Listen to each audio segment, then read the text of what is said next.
29 September 2024 asteroid 2024 PT5 পৃথিবীর একদম পাশ থেকে অতিক্রম করার সময় পৃথিবীর মধ্যাকর্ষণে ধরা পড়বে। চাঁদ যেমন পৃথিবীকে প্রদক্ষিণ করছে, ঠিক একইভাবে PT5ও প্রদক্ষিণ করবে পৃথিবীকে। মহাকাশ বিজ্ঞানীরা এর নাম দিয়েছেন মিনিমুন। রিসেন্টলি পাবলিশড এই নিউজটি দেখুন। ধ্বংসের মুখে পৃথিবী, আশ্রে পড়তে পারে মিনিমুন। নিউজ পেপারে ছাপানো এই সংবাদের সত্যতা ঠিক কতটুকু? কোথা থেকে এলো এই দ্বিতীয় চাঁদ? সত্যিই কি পৃথিবীতে আশ্রে পড়তে চলেছে মিনিমুন? চলুন জানি আজকের ভিডিওতে।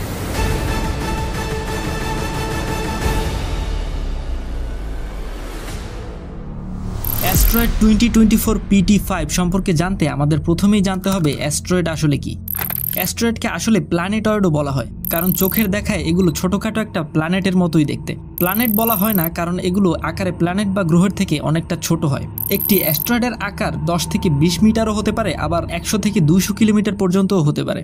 সব থেকে ছোট যে অ্যাস্ট্রয়েড এক্সিস্ট করে তার ডায়ামিটার মাত্র 2 ফুটের মতো, এবং সব থেকে বড় অ্যাস্ট্রয়েডের দৈর্ঘ্য প্রায় 940 কিলোমিটার। যখন কোনো অ্যাস্ট্রয়েড পৃথিবীর কাছাকাছি চলে আসে তখন আমরা এদেরকে নিয়ার আর্থ অবজেক্ট বা NEOs বলে থাকি। এই NEOs যে শুধু অ্যাস্ট্রয়েডই হবে এমনটা নয়। NEOs কয়েক প্রকারের হতে পারে: অ্যাস্ট্রয়েড, কমেট, মিটিওর বা মিটিওরাইট। এখন বলতে পারেন এদের মধ্যে তফাৎটা কোথায়? আসলে এরা সবাই পাথর বা মেটালের টুকরাই হয়ে থাকে। তফাৎটা হচ্ছে আমাদের দৃষ্টিভঙ্গিতে। আপনারা বইয়ের পাতায় যদি সৌরজগতের ছবি দেখে থাকেন তবে খেয়াল করেছেন যে মার্স এবং জুপিটারের মাঝখানে একটা মোটা অ্যাস্ট্রয়েড বেল্ট আঁকা আছে। অ্যাস্ট্রয়েড এখানেই থাকে। বইয়ের পাতায় এদেরকে একদম কাছাকাছি দেখালেও আসলে একটি অ্যাস্ট্রয়েডের মধ্যকার দূরত্ব 1 মিলিয়ন কিলোমিটার। তবে কমেট এখানে পাওয়া যায় না। কমেট পাওয়া যায় আমাদের সৌরজগতের বাইরের দিকে, আরেকটি কাইপার বেল্ট রয়েছে সেখানে। কমেট যখন পৃথিবীর পাশ থেকে উড়ে যায় তখন এর পেছনে একটা লম্বা টেল বা লেজের মতো দেখা যায়, যেটা অ্যাস্ট্রয়েডের ক্ষেত্রে দেখা যায় না। টিপিক্যালি একটা কমেটের সাইজ অ্যাস্ট্রয়েডের থেকে বড় হয়ে থাকে। আপনি খালি চোখেই একে দেখতে পাবেন। একটি অ্যাস্ট্রয়েডের থেকে কমেটের ক্ষেত্রে রিস্কের পরিমাণটাও বেশি ধরা হয়, কারণ প্রথমত এর স্পিড অ্যাস্ট্রয়েডের থেকে দ্বিগুণ এবং ওয়ার্নিং টাইমও কম পাওয়া যায়। মিটিওরাইট হচ্ছে এই কমেটেরই ছোটখাটো টুকরা বলতে পারেন। যদি এটি পৃথিবীর বায়ুমণ্ডলে প্রবেশ করে বার্ন করে যায় তবে একে মিটিওর বলা হয়, আর যদি কোনো টুকরা বায়ুমণ্ডল ভেদ করে পৃথিবীর মাটি অবধি পৌঁছে যায় তবে একে বলা হয় মিটিওরয়েড। অ্যাস্ট্রয়েড বেল্ট ছাড়াও আমাদের সৌরজগতে এমন ছোটখাটো আরও কয়েকটি বেল্ট রয়েছে। পৃথিবীর কাছাকাছিও এমন অনেক অ্যাস্ট্রয়েড ঘুরছে মহাকাশে। এদেরকে বলা হয় NES বা নিয়ার আর্থ অ্যাস্ট্রয়েড। 2024 PT5 হচ্ছে অর্জুন বেল্ট নামের পৃথিবীর কাছাকাছি এমনই এক অ্যাস্ট্রয়েড বেল্ট থেকে খসে পড়া এক পাথরের টুকরো।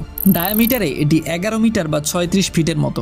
সর্বপ্রথম একে গত 7 আগস্ট 2024 সাউথ আফ্রিকাতে অবস্থিত asteroid terrestrial impact last alert system বা সংক্ষেপে অ্যাটলাস টেলিস্কোপ দিয়ে খোঁজা হয়, এবং এর জন্যই PT5 এর আগে 2024 দেওয়া আছে, অর্থাৎ কত সালে এটি ডিসকভার করা হয়েছে। এখানে প্রশ্ন হচ্ছে, এটি কি সত্যিই পৃথিবীতে আছড়ে পড়তে চলেছে? উত্তর হচ্ছে না। ইউরোপিয়ান স্পেস এজেন্সির দেওয়া NEO রিস্ক লিস্ট ঘাটলে এটা স্পষ্টভাবে বোঝা যায়।